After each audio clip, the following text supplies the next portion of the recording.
আমার প্রিয় ও স্নেহের 2024 সালের নতুন বছরে সপ্তম শ্রেণীর ছাত্রছাত্রী বন্ধুরা, আশা করি তোমার সবাই ভালো আছো। আজ আমরা যে বিষয়টি নিয়ে আলোচনা করব, সপ্তম শ্রেণীর সেকেন্ড সামেটিভ অর্থাৎ দ্বিতীয় পর্যায়ক্রমিক মূল্যায়নের বাংলার সিলেবাস, প্রশ্ন কাঠামো এবং নমুনা প্রশ্নপত্র নিয়ে। প্রথমে তোমরা সিলেবাসটা দেখে নাও কী কী বিষয় তোমাদের সেকেন্ড সামেটিভ অর্থাৎ দ্বিতীয় পর্যায়ক্রমিক মূল্যায়নে থাকবে।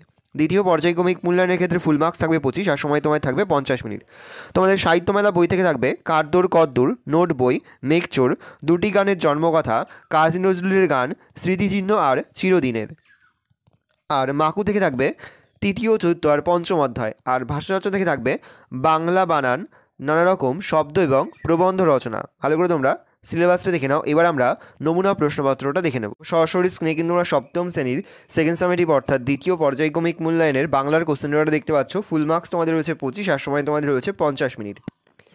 একের দাগে রয়েছে সঠিক উত্তর নির্বাচন করে লেখো যে কোনো পাঁচটি প্রতিটি প্রশ্নের মান 1 করে 1 × 5 = 5। প্রথম, মানুষ যে দৌড়ে চ্যাম্পিয়ন তা হলো আবিষ্কারের হাঁটার, মনের না কল্পনার। তবে মনের। পরের প্রশ্ন, কাতুকুতু দিলে গরু করে লাফালাফি, দৌড়াদৌড়ি, ছটফট, গুটোগুটি। উত্তর হবে ছটফট। পরের প্রশ্ন, ডক্টর পুরন্দর চৌধুরী ছিলেন আবহাওয়া, কম্পিউটার, রসায়ন না জলবায়ু বিজ্ঞানী। উত্তর হবে আবহাওয়া। পরের প্রশ্ন, the morning song of India বলা হয় আমার সোনার বাংলা, বল বল বল সবে, জনগণমন অধিনায়ক জয় হে, ভারত আমার ভারতবর্ষ গানটিকে। উত্তর হবে জনগণমন অধিনায়ক জয় হে গানটিকে। পরের প্রশ্ন, জনগণমন অধিনায়ক জয় হে গানটি প্রথম প্রকাশিত হয় বেঙ্গলি ভারতী তত্ত্বাবধানী হিতবাদী পত্রিকায়। উত্তর হবে তত্ত্বাবধানী। পরের প্রশ্ন, তখন কোনো স্বদেশী মিটিংয়ের রীতি ছিল বক্তৃতার আগে স্বদেশী গান, বক্তৃতার পরে স্বদেশী গান, মিটিংয়ের শুরুতে সমবেত স্বদেশী গান, মিটিংয়ের শেষে সমবেত স্বদেশী গান। উত্তরে বক্তৃতার আগে স্বদেশী গান। প্রশ্ন, শুষ্ক তৃণ কাল নদী জলে ভেসে যায় নামগুলি, কেবা ভঙ্গ রক্ষা সেবা লক্ষণ করে। উত্তরে রক্ষা। প্রশ্ন, রাত্রি এখানে স্বাগত একক কাকের ডাকে, সন্ধ্যা শাঁকে প্রদীপ আলোকে বাউলের গান। উত্তর হবে সন্ধ্যা শাঁকে। দুই দাগে রয়েছে খুব সংক্ষেপে নিচে যে কোনো 4টি প্রশ্নের উত্তর দাও। প্রশ্নের মান 1 করে 1 × 4 = 4। প্রথম, নোট বই পড়লে কী কী জানা যায়। উত্তর লিখবে নোট বই পড়লে ফড়িংয়ের কটা ঠ্যাং, আরশোলা কী খায়, হাতে আঠা লাগলে চটচট করে কেন, কাতুকুতু দিলে গরু ছটফট করে কেন ইত্যাদি জানা যায়। পরের প্রশ্ন, কে কোথা থেকে কোথায় মেঘ এনেছিল। তো লিখবে পুরন্দর চৌধুরী সাইবেরিয়া থেকে মেঘ নিয়ে এসেছিলেন সাহারা মরুভূমিতে এবং সেখানে 1 মাসে 100 ইঞ্চি বৃষ্টিপাত ঘটিয়েছিলেন। পরে হচ্ছে থিওসফিক্যাল কলেজের অধ্যক্ষের নাম কী ছিল। লিখবে থিওসফিক্যাল কলেজের অধ্যক্ষের নাম ছিল জেমস এইচ কাজিন্স। এই দুই প্রিয় মানুষকে এত কাছ থেকে দেখব কোনো দিন ভাবিনি। এই দুই প্রিয় মানুষকে কে। উত্তর লিখবে আলোচ্য গদ্যাংশে উল্লেখিত দুই প্রিয় মানুষ হলেন নেতাজি এবং কাজী নজরুল ইসলাম।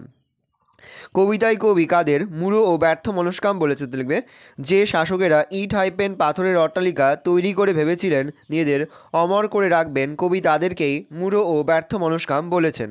প্রশ্ন, কিষাণপাড়া নীরব কেন। তো লিখবে দুর্ভিক্ষের কারণে অনেক মানুষ প্রাণ বাঁচাতে শহরে চলে যাওয়ায় কিষাণপাড়া নীরব।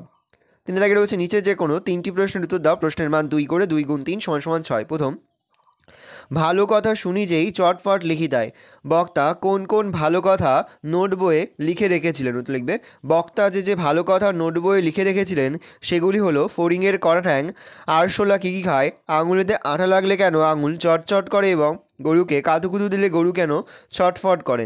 এগুলিকেই বক্তার কাছে ভালো কথা বলে মনে হয়েছিল এবং তাই তিনি সেগুলো নোট বইয়ে লিখে রেখেছিলেন।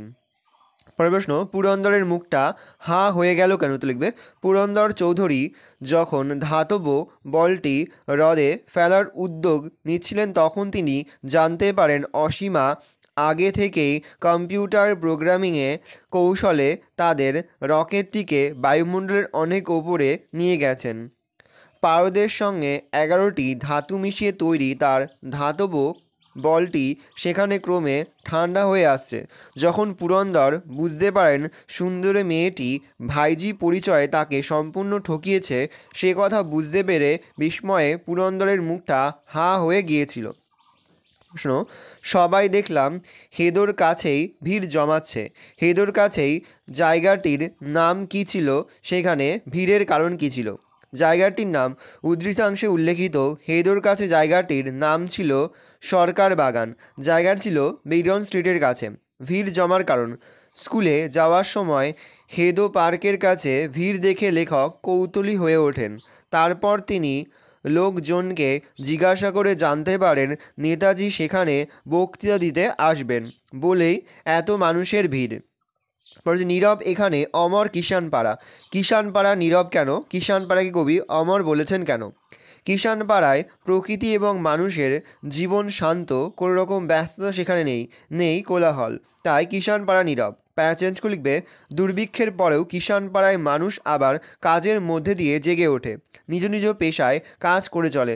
দুর্ভিক্ষের হতাশা বা বিপন্নতা এখানে জীবনকে থামিয়ে দিতে পারে না, তাই কিষানপাড়াকে কবি অমর বলেছেন। পরের প্রশ্ন, মুড়োরা কবিতায় তাদের মুড়ো বলার কারণ কি? কবিতায় তাদের মুড়ো বলার হয়েছে কারণ তারা তাদের নাম চিরস্থায়ী করার জন্য যা করেছে তা অতি নির্বুদ্ধিতার পরিচায়ক। কেননা ওভাবে বেঁচে থাকা যায় না।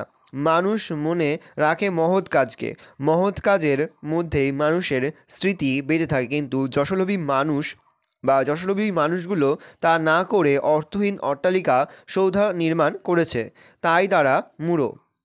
পরে ঠাকুমা গল্প শোনায় যে নাতনিকে, কোন গল্পের কথা বলা হয়েছে? এই গল্পের পরে আর কোন দৃশ্য গিয়েছে? উদ্ধৃত কবিতাংশটি গৃহীত হয়েছে কবি সুকান্ত ভট্টাচার্য প্রণীত চিরদিনের কবিতা থেকে। 1350 সালের দুর্ভিক্ষের দিনে মানুষের কী অবস্থায় বা অসহায় অবস্থা হয়েছিল সেই গল্পের কথা বলা হয়েছে। দুর্ভিক্ষের পর আবার নতুন করে বেঁচে থাকার প্রচেষ্টা শুরু হয়। চারিদিকে দেখা যায় প্রাণের স্পন্দন। সকাল ঘোষিত হয় পাখির ডাকে, কামার কুমোর তাঁতি একসঙ্গে কাজ করে। সারাটা দুপুর চাষি জমিতে পড়ে থাকে। কৃষকবধূ জল আনতে গিয়ে থমকে দাঁড়ায় পথে, তার চোখে পরে সবুজ ফসলে সুবর্ণযুগ আসে। চারিদিকে রয়েছে খুব সংক্ষেপে নিচের যে কোনো 3টি প্রশ্ন দাও, প্রশ্নের মান 1 করে 1 × 3 = 3। হোটেলে কি দিয়ে শুরুয়া তৈরি করে? উত্তর লিখবে হোটেলওয়ালা তার দাড়ি গোঁফ দিয়ে শুরুয়া তৈরি করে। রয়েছে পরিদের রানীর পোশাক কী রঙের? উত্তর লিখবে পরিদের রানীর পোশাক রূপলি রঙের। প্রশ্ন, সপ্তাহে কতবার পোস্ট অফিসে? উত্তর লিখবে সপ্তাহে 3 বার পোস্ট অফিসে যায়। প্রশ্ন, আম্মা কে ছিলেন? উত্তর লিখবে আম্মা ছিলেন সোনাটিয়াদের ধাত্রীমা, তিনি সোনা টিয়াদের দেখাশোনা করতেন। কালিয়ার বোন কোথায়? সেখানে কিভাবে যেতে হয়? উত্তর লিখবে কালিয়ার বোন সোনাটিয়ার গ্রামের একেবারে শেষ প্রান্তে, সেখানে যেতে গেলে প্রথমে সোনাটিয়ার বাড়ির গলি, তারপর গির্জা, তারপর গোরস্থান, এই গোরস্থানের পর শুশুনির মাঠ, সেই শুশুনির মাঠ পেরিয়ে কালিয়ার জঙ্গলে যেতে হয়। 5 দাগে রয়েছে নিচের বিকল্পগুলির মধ্যে সঠিক উত্তরটি বেছে নাও। প্রশ্নের মান 1 করে 1 × 3 = 3। সমধাতুজ কর্তা কাকে বলে? কোনো বাক্যের ক্রিয়াপদ যে ধাতু থেকে সৃষ্টি হয়েছে সেই ধাতু থেকে নিষ্পন্ন কোনো নামপদ ওই ক্রিয়ার কর্তা হলে তাকে সমধাতুজ কর্তা বলা হয়। যেমন পড়ুয়া পড়ে, পড়ুয়া কর্তা ও পরে ক্রিয়া উভয়ে পর ধাতু থেকে সৃষ্ট। কারক বিভক্তি নির্ণয় করো। তিলে তেল হয়, অপাদান কারকে তে বিভক্তি। কারক বিভক্তি নির্ণয় করো। বনে বাঘ থাকে, অধিকরণ কারকে এ বিভক্তি। এক কথায় প্রকাশ করো। কাঁচের তৈরি ঘর, শীষমহল। 6 দাগে রয়েছে নিচে যে কোনো একটি বিষয়ে প্রবন্ধ রচনা করো। প্রশ্নের মান 4। একটি অচল পয়সার আত্মকথা। দেখে নাও। প্রথম পয়েন্ট করে ভূমিকা। আমি এক অচল পয়সা, মানব সভ্যতায় সম্পূর্ণ উপেক্ষিত আমি তবু নিজের কথা বলতে চাই, কারণ আমারও ছিল এক গড়ে ওঠা ইতিহাস, ছিল সত্যের অতীত। সূচনা পর্ব। আমি আসলে একটি 1 টাকার কয়েন। 2008 সালের হায়দ্রাবাদের মিন্টে আমার জন্ম, তারপর রিজার্ভ ব্যাঙ্ক ঘুরে আমার বাজারে আসা।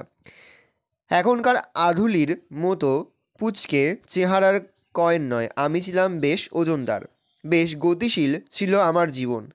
একদিন বাস কন্ডাক্টরের ব্যাগে, তো পরদিন অধ্যাপকের পকেটে, তারপরে মাছালার বটুয়ায়, নানান অভিজ্ঞতার মধ্যে দিয়ে চলছিল ভালোই। আমার খুব মজাই লাগতো যখন খুব দরকারের সময় খুচরোর জন্য হাতড়ে হাতড়ে পকেটের প্রান্তে আমাকে পেয়ে মানুষজন পরম স্বস্তি পেতেন। কখনো স্কুল পড়ুয়া আমাকে দিয়ে যখন কিনে নিয়ে যেত তাদের স্বাদের কোনো খাবার জিনিস, তখন আমার আনন্দ হতো খুব। নিজের এই ধাতব জন্মকে সার্থক মনে হতো। আবার একবার এক বৃদ্ধ রিক্সাওয়ালা গরমের দিনে একটানা বেশি চাওয়ায় এক সুবেশ ভদ্রলোক তা দিতে রাজি হন না। শেষ পর্যন্ত রিক্সাওয়ালা নাছোড় হওয়ায় আমাকে ছুড়ে দেন তার দিকে। সেদিন খুব কষ্ট হয়েছিল আমার, যতটা নিজের জন্য তার থেকে অনেক বেশি করে ওই রিক্সাওয়ালা মানুষটির জন্য। আমার হতভাগ্য জীবন। গড়িয়ে চলতে চলতে হঠাৎই একদিন আমার সাময়িক বিশ্রামের সুযোগ চলে এসেছিল সামনে। এক গৃহবধূদার লক্ষ্মী ভাণ্ডারে আমাকে ফেলে দিলেন টুস করে। শুরু হলো আমার বিশ্রামের জীবন, আরও অনেক আধুনিক এবং 1 টাকা 2 টাকার কয়েন সঙ্গেই। তবে কখনো কখনো একে আমার বন্দি জীবন বলে মনে হতো। চাপাচাপি করে বন্দি থাকার এই জীবন অবশ্য শেষ হয় দ্রুতই। ভাণ্ডার ভর্তি হয়ে যাওয়ায় তা ভাঙা হলো, গোনা হলো, কিন্তু সবার অলক্ষ্যে গড়িয়ে গেলাম আমি। বাড়ির 6 বছরের ছোট ছোট মেয়েটা আমাকে কুড়িয়ে নিয়ে ছুঁড়ে দিল জানলা দিয়ে। রাস্তায় যেখানে পড়লাম এক ক্রেনের চাকার তলায়। ক্রেনটি চলে যাওয়ার পর আমি নিছকই একটা ধাতব টুকরো। কবে কোথায় কী ছিলাম তা আমার প্রত্যক্ষ করার কোনো উপায় নেই। পয়েন্ট করে উপসংহার: আপাতত রাস্তাতেই পড়ে আছি, কেউ আমাকে নেয় না, কারণ আমাকে দিয়ে কারুর কোনো প্রয়োজন মিটবে না। পরের প্রশ্ন রয়েছে একটি নদীর আত্মকথা। দেখে নাও, প্রথম ভূমিকা লিখবে। আমি আর মুখে বলছি না, মুখে বললে ভিডিওটা একটু বড় হয়ে যাবে, তোমাদেরই অসুবিধা হবে। আমি আস্তে আস্তে কল ডাউন করছি, তোমরা কিন্তু অবশ্যই ভিডিওকে থামিয়ে বা স্ক্রিনশট নিয়ে কিন্তু সম্পূর্ণ উত্তরটা তোমাদের খাতে নোট ডাউন করে নেবে। পরের পয়েন্ট করবে পুরাণ মতে উৎপত্তি। ভালো করে দেখে নাও। পরের পয়েন্ট করবে বৈজ্ঞানিক মতে উৎপত্তি। পরের পয়েন্ট করবে যাত্রাপথের বিবরণ। ভালো করে দেখে নাও। পরের পয়েন্ট করবে আমার আক্ষেপ। শেষ পয়েন্ট করবে উপসংহার।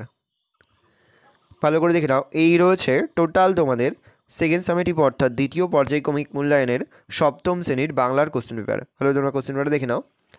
আশা করি ভিডিওটা ভালো লেগেছে। ভিডিওটা ভালো লাগলে ভিডিওকে লাইক করতে ভুলবে না। আর আমার চ্যানেল নতুন হওয়া লাল কালার সাবস্ক্রাইব প্রেস করে পাশে বেল আইকন সব প্রেস করে যখন নতুন কোনো ভিডিও আপলোড করি সবার ফার্স্ট নোটিফিকেশন তোমরা পেয়ে যাও। আর এই ভিডিওটি তোমার বন্ধুবান্ধবী আত্মীয়স্বজন সবার মধ্যে কিন্তু অনেক শেয়ার করে দেয় যারা এবছর সপ্তম শ্রেণীতে পড়ছে। আমরা কিন্তু ইতিমধ্যে সপ্তম শ্রেণীর প্রতি বিষয়ের সিলেবাস, প্রশ্নকাঠামো এবং নমুনা প্রশ্নপত্র কিন্তু আপলোড করে দিয়েছি। তোমরা যদি এখনও পর্যন্ত সেই ভিডিওগুলো না দেখে থাকো, ভিডিওগুলো কিন্তু তাড়াতাড়ি দেখে নাও। তোমাদের সকলকে জানাই আগাম পরীক্ষার অনেক শুভেচ্ছা এবং অভিনন্দন। একেবারে ভিডিও শেষে স্ক্রিনে তোমরা একটা প্লেলিস্ট দেখতে পারবে, তার উপরে ক্লিক করলেই সমস্ত ভিডিওগুলোই কিন্তু তোমরা পর দেখে নিতে পারবে। ভালো করে তোমরা কোশ্চেন পেপারটা দেখে নাও। কোথাও বুঝতে বা লিখতে যদি কোনো রকম অসুবিধা হয় তাহলে কিন্তু নির্দ্বিধায় কমেন্ট সেকশনে কমেন্ট করে জানাতে একদমই ভুলবে না।